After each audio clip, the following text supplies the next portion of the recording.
Well. 2 videos today, and we got to talk Tua and contracts.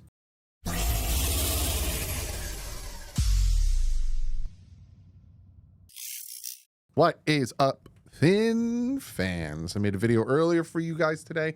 Go check it out if you want, but obviously you probably want to watch this first because of the title. But can't battle positions, tight end, earlier today. But you're getting a 2 for today because Jeff Darlington came out and he said something interesting about the Tua Tagovailoa contract situation. I'm going to just play it for you.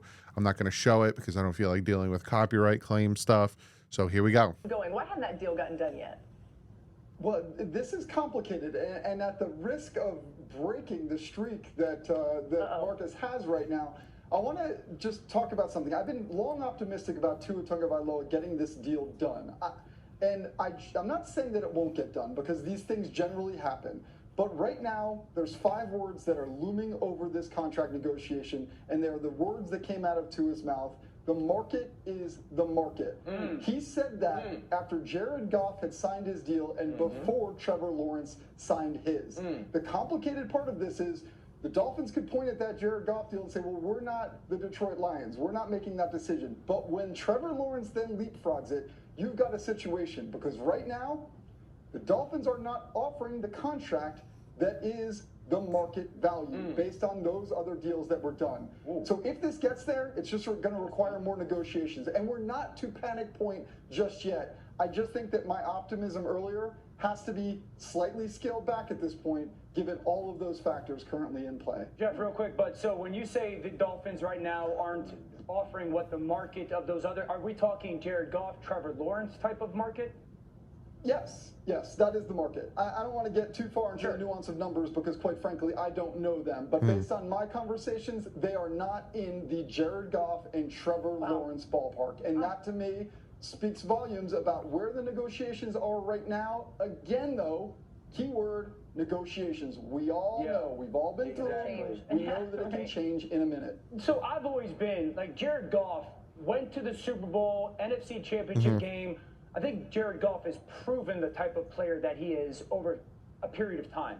Trevor, unbelievably talented. We're all waiting for him to really take that next leap. Now, Jacksonville's banking on that. The interesting thing with Tua is Tua led the NFL in passing. Tua was an MVP candidate last year. Trevor Lawrence, as much as I love him, can't say that. Jared Goff can't say that. And so, like, you think it's the injuries? And I hate to bring that up. Of course, it's going to be a part of the conversation, but is Jordan Love going to get more? Because really, they both had one great year. So is Jordan Love going to get it before Tua? A little bit deeper into the playoffs, but yeah. You know what I'm saying?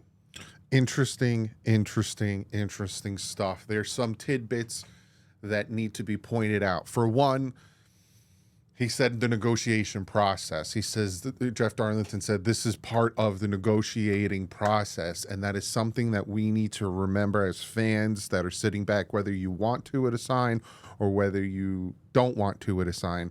This is part of the negotiation process. I talked about this and I brought this up that last year when Justin Herbert and the Chargers began the negotiation process, it didn't get resolved, and they didn't sign the contract until July 15th. When Joe Burrow and the Cincinnati Bengals went into the negotiation process, they didn't sign his contract until September. Yes, that was last year. This is a different situation, but I'm talking negotiating. When the agents of those 2 quarterbacks sat down with the team and said, we're going to negotiate a contract, let's hash this out, it took them a while. And now Tua is in that process, and it's going to take a minute. Now, I still think he's going to get signed before training camp. Training camp starts, for him, July 28th. So we got about a month. But none of this is what Jeff Darlington's saying should be the sky is falling.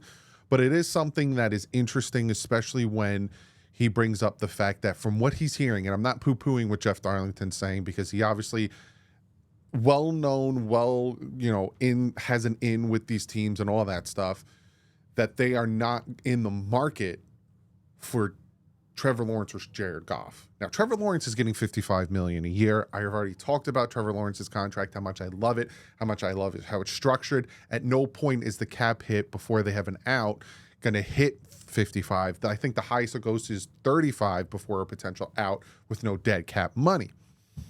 But it's not in that realm. Now, I think he's getting $142 million guaranteed.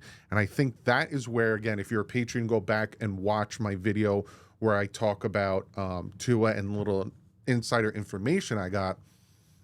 I think that's where the disconnect is. I think it's the structure, and I think it's the guaranteed money.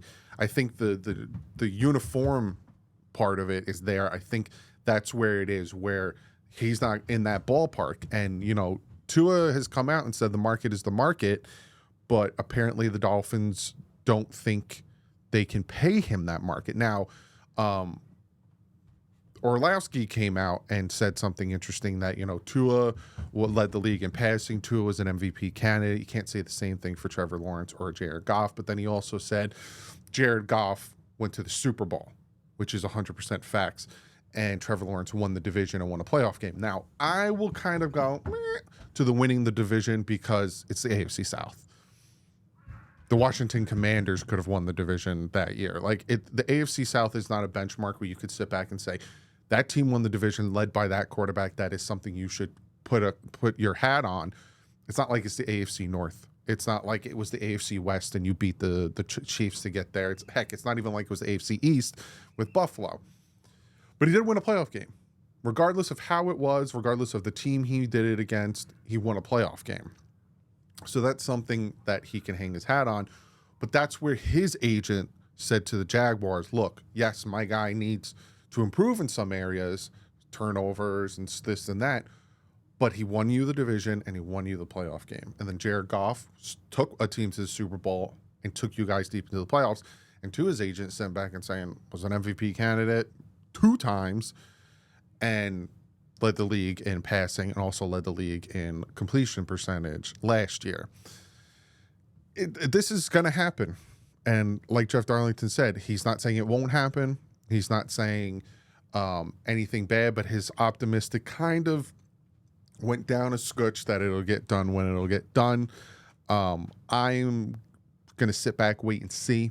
This is how, like Jeff Darlington said, this is how the negotiation processes work. Jordan Love, he might get paid before, like in the next couple days, and all of a sudden that's a benchmark that they could look at. It's a lot. There's a lot of different things going on with this whole negotiation process and how these things are going to work themselves out. But it is what it is. Now, the Dolphins might be sitting back and being like, look, there's still some benchmarks you need to get over. It's like, I forgot who he was talking. It wasn't Orlowski. It was the other guy talking about Jordan Love and how it was 1 year of good play.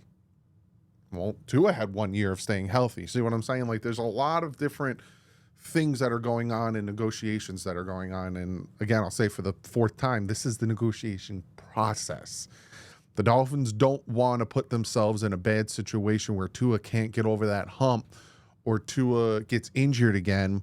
You know, Barry Jackson brought this up perfectly, and I talked about it, that it's a double-edged sword.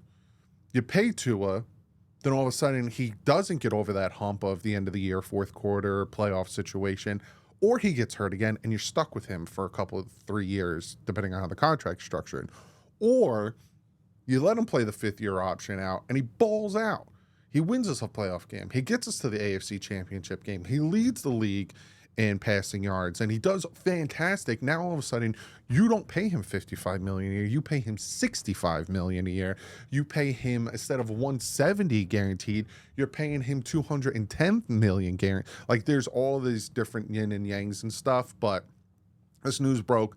I wanted to come on here. I wanted to make a video for you guys, kind of talking about it, breaking it down, letting you guys hear it. I still think he signs a contract before training camp starts, worst case scenario, during training camp. I don't think he'll sit out of training camp. He might do a sit-in for a little bit, kind of like Christian Wilkins did, but he is the team captain. He's the leader of the Dolphins, and I think he'll be out there practicing with them every day. That's just how Tua is. I don't think he'll sit out the season. I do think he'll play. And it's another situation where you might get a Tua who's like, all right, you don't want to pay me what I deserve, or you don't want to pay me what I think I'm deserved. I'm going to go out there, I'm going to ball, we're going to do this, we're going to do that, and you're going to either lose me, we have the franchise tag. I think that's also why the Dolphins are in no rush, or you're going to pay me more than you could have paid me now. And it's a situation that we had to deal with Jarvis Landry. We had to deal with Christian Wilkins. We had to deal with Robert Hunt, where we could have paid these guys beforehand. Then they said no, and then their worth was out of our range. And a lot of people are saying that, like, oh, well, what's the worst case scenario? And I was one of them. He might be out of our range. We'll see. Comment below. Let me know what you guys think. And I'll see you guys in the next one. But like usual, stay classy. My friends up.